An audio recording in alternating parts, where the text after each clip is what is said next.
Ah, savane, terre de leçons. Beaucoup de gens commencent avec courage, mais peu savent continuer. Aujourd'hui, Kandou découvre une vérité silencieuse. Ce qui n'est pas entretenu finit toujours par mourir. Beaucoup de gens commencent avec courage, mais peu savent continuer. nit ñu bari mën nañ tàmbali mbir tàmbali ko ak itte ju mat waaye tàmbali ko ak pastef ju mat waaye ñu néew ci ñoom ñoo koy continuer maanaam ñi tàmbali li ñuy bari ñu tuuti ñoo ci xam yeggali mbir ba mu àgg fa mu war a egg. Aujourd'hui, Kandou découvre une vérité importante. Ce qui n'est pas entretenu finit toujours par mourir. ci suñu histoire tey nag kii du suñu personnage di Kandou war na jàng benn dëgg boo xam ni bu am solo la lool te loolu nekkul lu dul mooy lépp loo xam ni nit ki am na ko te toppatoo ko rek yàgg day yàqu moo xam mu nekk garab boo ji te toppatoo ko moo xam relation boo commencé ak nit saa yoo demee ba jàpp ni rek c'est déjà acquis nga jàpp ni am nga ko rek jaratul ngay def benn effort rek xamal ni loolu noonu nga jàpp ni c'est déjà acquis rek à tout moment mën nga ko perdre et inévitablement kon tey ci histoire tey bi Kandou li mu war a jàng mooy njariñu sàmm li nga xamante ni moom nga tàmbali.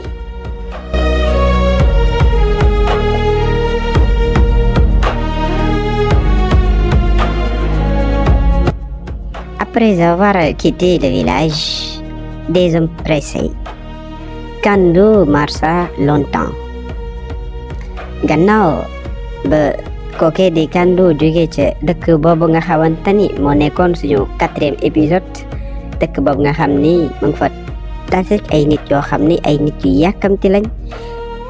nekkoon nit ñoo xam ni yàkkamti nañ ci seen dox waaye nag liñ naan mën a dox xam fa nga jëm moo ko gën ñooñu doonte ni yàkkamti nañ ba boo leen gisee xam ni ñii ñu sawar lañ ñu ñàkk caaxaan lañ waaye nag xamuñu woon naka la ñuy dexe xamuñu woon fa nga xamante ni moom lañ jëm xamuñu woon mbir bi nga xamante ni dëgg-dëgg waroon nañ ko xam ngir kat seen dund gën a ñoŋ maanaam li ëpp solo ci dund. Puis au détour d'un chemin il aperçut un champ, un grand champ mais abandonné. Gannaaw bam kookee di Kandou jógee ci dëkk ko ñooñu nga xam ne mooy ñu yàkkamti ñi jëlaat na yoonam ndox lu yàgg ci àll bi gannaaw bam ndoxee lu yàgg nag ci àll bi ci la gis ci benn jàddukaayu yoon bi nga xamante ni moom la jëloon ci la fa gis nag benn tool mu nekkoon tool bu ngande maanaam tool bu mag a mag waaye tool bi li muy rëy yëpp amul woon toppatoo maanaam dañ ko bàyyi tool la boo xam ni bu rëy la macha allah boo xam ni boo ko toppatoo woon dina am lu nga xamante ni dina ko jëriñ waaye nag tool boobu ànd ak li muy am njëriñ kenn toppatoo ko dañ ko bàyyi noonu. Les gerbes avaient envahi la terre. Les sillons avaient disparu. On voyait encore les traces d'un ancien travail. ci boobu le tool boo taxawee da ngay gis ni que tool bi nit gëj na fi te loolu li koy firndeel mooy ñax ya ni ñu baree ca tool ba ndax nag tool boo xam ni kenn toppatoo ko ñax yi dañ fay bari ndax nag daa am ñax yoo xam ni dañ ko war a dindi ngir mu bañ a rey li nga xamante ni moom la ñuy ji ci tool waaye tool bi boo taxawee da ngay gis ni ñax yu bari ya fa nekk amuñu njariñ ci tool bi waaye yàq lañ gën a mën ka defar ci tool bi waaye tamit ci boobule tool boo xoolee bu baax da ngay gis ni kat xotti yi nga xamante ni baykat ya fa njëkkoon nekk jotoon nañ ko xotti mu ngi des ba tey xotti yi nga xamante ni baykat yi dañ koy faral di def bu nekkee ci seen biir ay tool da ngay gis ni kat tool boobu amoon na ay boo xoolee da ngay gis ni amoon na ay lu lay wan ni tool bi tool buñ daan liggéey la waaye jamono ji nekkatul tool boo xam ne ñu ngi koy toppatoo ndax nag boo ñëwee da ngay gis trace yooyu nga xam ni mooy trace xotti ci suuf si nga xamante ne xotti woon nañ ce sang avait connu l'effort mais pas la constance boobu le tool boo ko nee jàkk da ngay xam ne tool bi daan nañ ko bay amoon na koo xamante ni wala amoon na ñoo xam ne daan nañ ci liggéey ay jamono waaye liggéey boobu nekkul woon liggéey bu wëy liggéey nañ ko waaye liggéey boobu nekkul woon liggéey boo xam ne liggéey bu wëy la commencé nañ mais àggale wuñ moo tax boo xoolee rek da ngay gis ne tool bii kat daan nañ ci bay waaye bay ba àggul. Un vieil homme gardait les lieux, il s'appuyait sur un bâton. boobu la tool benn mag moo fa nekkoon di ko toppatoo maanaam di xool tool bi mag moo xam ne daanaka mënatul bay ndax nag moom da daan jàppandu ci bantam maanaam ci kaanam ngir mën a yombal doxam mag moo xam ne nag day jàppandu ci ab kaanam ci ab bantam ngir mën a yombal doxam xam nga ni mag moom du mag muy nekk di bay ci tool. Kandu demanda pourquoi ce sang est-il laissé ainsi? Le vieil homme soupira et dit: il appartenait à un jeune plein d'idées. Il voulait tout récolter vite, mais il s'est fatigué avant la moisson. Et parfois, ce n'est pas le manque de talent qui détruit, mais le manque de persévérance. Gannaaw ba Kandu gisee boobale mag ci tool bi mu nekk ci biir tool bi di xool lépp lu nga xamante ni moo war tool bi jàppandu ci bantam ci la Kandu ñëwee ci mag moom mu laaj ko ni ko waaw góor gi tool bi moom lan moo tax ñu bàyyi ko nii bañ ko toppatoo lan moo tax kenn bayul ñaxi lan moo tax kenn toppatoowul tool bi ba mu mën a am mbay moo xam ni nit mën na ci jëriñu ci noonu nag la mag mi daal di noyyiwaat dan ni ko tool bi de xale bu amoon gis-gis bari woon ay xalaat lool moo ko moomoon waaye ànd ak bari gis-gis bi ak bari xalaat bi yëpp dafa nekkoon koo xam ne dafa bëggoon a récolter lépp ci lu gaaw maanaam yàkkamti mooy catam amoon na xam-xam waaye daa bëggoon daal tool bi daal mbay mi nekk mbay moo xam ne mbay mu gaaw la nga xam ni lépp lay mën a jëlandoo ci lu gaaw loolu nag moo taxoon mu teeloon a sonn ci liggéey bi nga xamante ni mu ngi ko doon liggéey ci tool bi ndax nag liggéey tool dafa metti boo ko bëggee boole ak yàkkamti ak ñàkk a teelu mën na la gaañ loolu nag moo tax moom mu teel a sonn ci tool bi ndax yàkkamti googu moo xam ne yàkkamti woon na ko te ku nekk xam na ni baykat li tax ñu ràññee ko mooy dalam waaye tamit mooy ak teeyam ndax nag yàkkamti bokkul ci mbiri baykat day teey ay baykat tamit day mën a taaxirlu waaye borom tool bi nekkul woon koo xam ne ku mënoon taaxirlu la dafa nekkoon koo xam ne ku yàkkamte la pour moom da ngay ji léegi mu sax léegi meññi léegi nga jëfandikoo ko léegi. waaye parfois nit dina lajj ci dara te lajj ba nekkul ni moom dafa ñàkk xam-xam wala mu ñàkk mën li muy def waaye li koy lajjloo mbir moom nga xam ne donte ni mën na ko wala sax am na ci may mooy ñàkk goo xamante ni ñàkk na ko pratiquer loolu nga xam ni moom la man maanaam mën nga mbir mais li nga koy def bariwul mën nga fubal waaye fa li ngay fubal bariwul bu yàggee li nga mënoon daf lay réer kon nit ki ak loo mokkal mbir ay ak loo ko mën boo ko dul jàpp di ko namm maanaam di fàttaliku di def di defaat su yàggee loolu nga xam ne jotoon nga ko mën daf le naan day réer ni mër ndax tey da ngay gis koo xam ne dina mokkal alxuraan ci misaal waaye li muy jàng alxuraan bi ngir fàttali ko du bari loolu nag day dem ba loolu nga xam ne mënoon na ko ci alxuraan day dem ba mu réer ko noonu nag la demee ci fànnu dund gi yëpp des fois di nga mën dara ceegoo leer na ne lii loo mën la waaye ñàkk nafar gi nga koy ñàkk nafar ak ñàkk cee nekk gi nga ciy ñàkk nekk maanaam toog ay weer wala ay at yoo xam ne doo ko def loolu day dem ba loolu nga xamante ni peegoon nga ko téye ko daal di lay réer mër.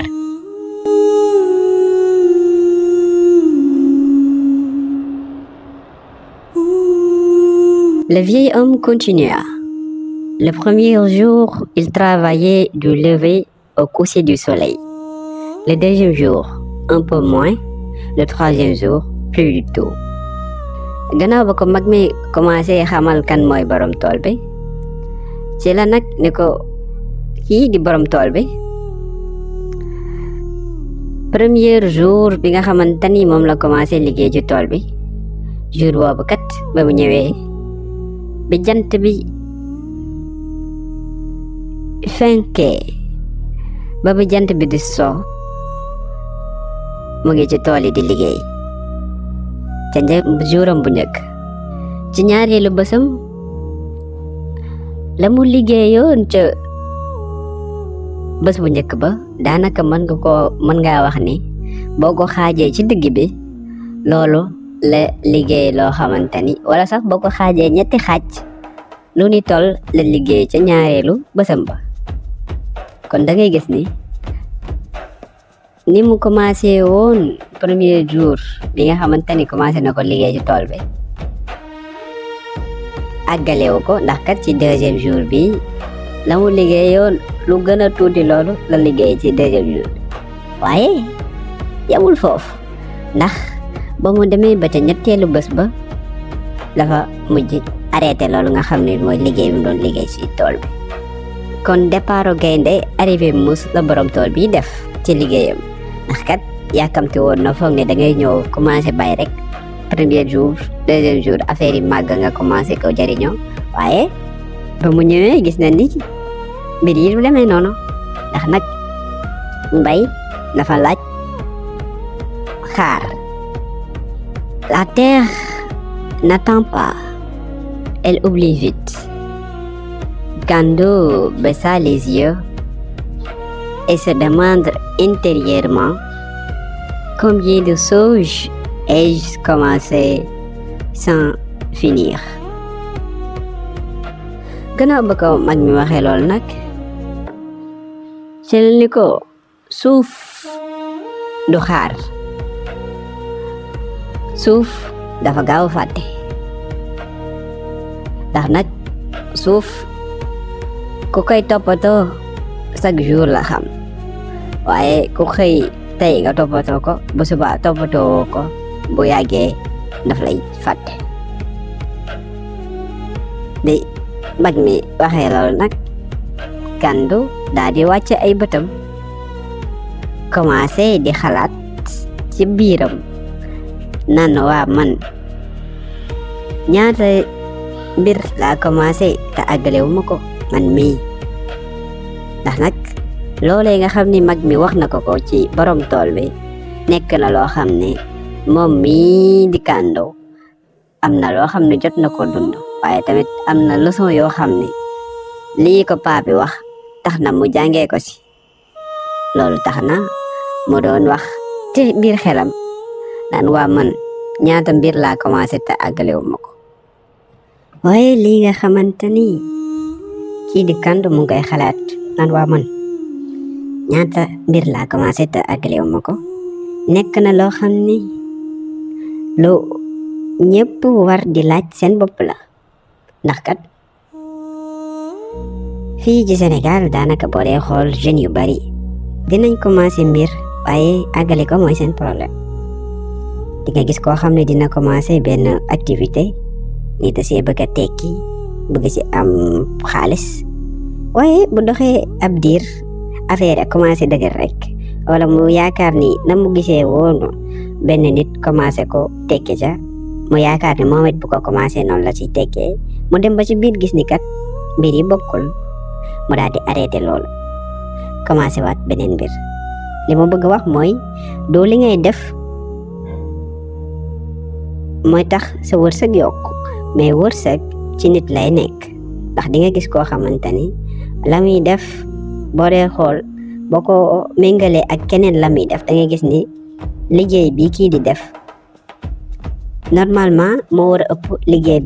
bi nga xamante ni moom la keneen di def waaye moom ci biir liggéeyam da nga ciy gis mu am ci loo xamante ni am na koo xam ne boo ko gisee mu yor otoom da nga naan kii moo war a ëpp xaalis ke alors que kooku nga xamante ni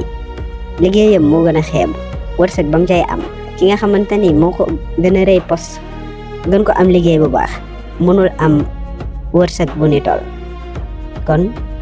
mbir yi du ci liggéey yi waaye ci nit la ku nekk ak sa wërsëg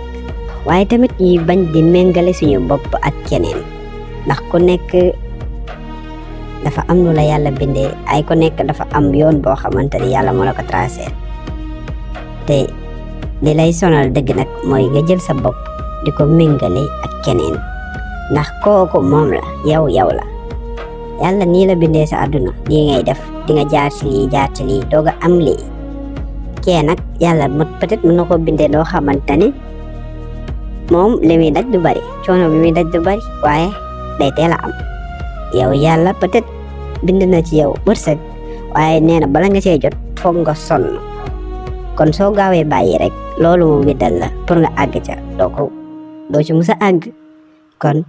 loolu war na nekk loo xam ne ku nekk war na ci xalaat ci li nga xamante ne à chaque fois ñu ngi koy commencé ngir am ci réussir waaye yàkkamti tax ñu koy teel a bàyyi kon lu mata bàyyi xel la.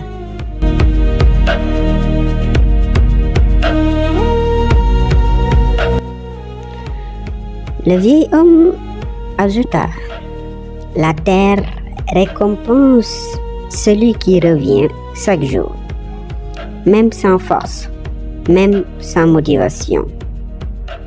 Ces mots frappèrent Kando plus fort que la fatigue. Ce jour-là, Kando comprit que le succès n'aime pas les absents. Et la leçon qu'on pourrait apprendre de ce conte est la suivante. Ce que tu ne cultives pas disparaît, même si tu l'as bien commencé. Gannaaw mag mi waxee loolee nga xam ne noonu la borom tool bi doon liggéeyee ca toolam na mu commencé ak na mu àggalee ci la nag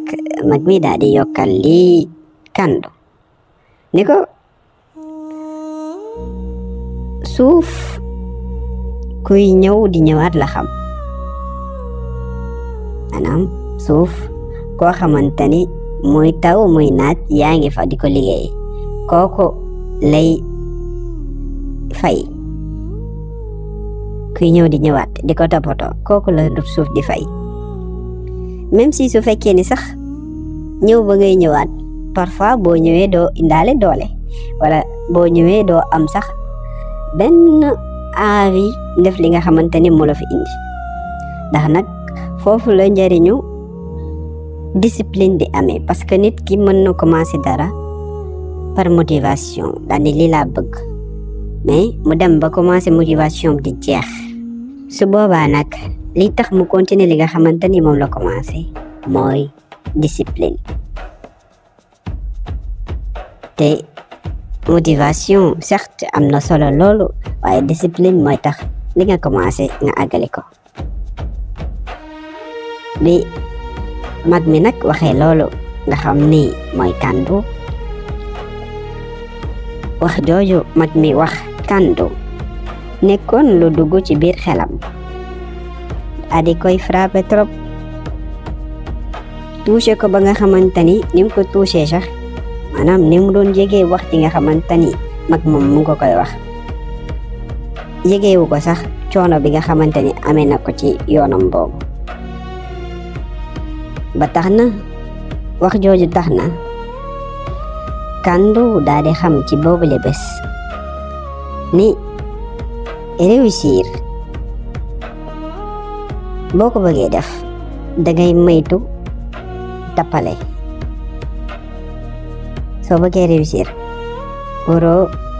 su tayee nga ñëw bu subaa doo ñëw bu tayee nga ñëw bu subaa doo ñëw bu tayee nga def bu subaa doo def soo bëggee réussir ci dara ak lu mu mënti doon dang ci war a dem ba jeex saa su ne ñu la cay gis nga cay nekk di nag nawi ndax loolu mooy tax li nga bëgg nga am ko te leçon ba nga xamante ni nag war nañ ko jëlee ci léebu tey bi mooy lépp loo commencé te toppatoo ko loolee day nax saay. Après avoir écouté le vieil homme, Kandu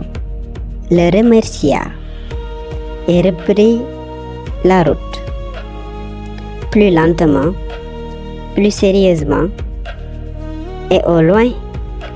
il entendit des chants de guerre et vit un homme fort au milieu de la plaine. Gannaaw ba kookee di Kandu dégluwee loolee nga xam ni mag mi doon na ko wax ci tool boobu nga xam ni moom la taseel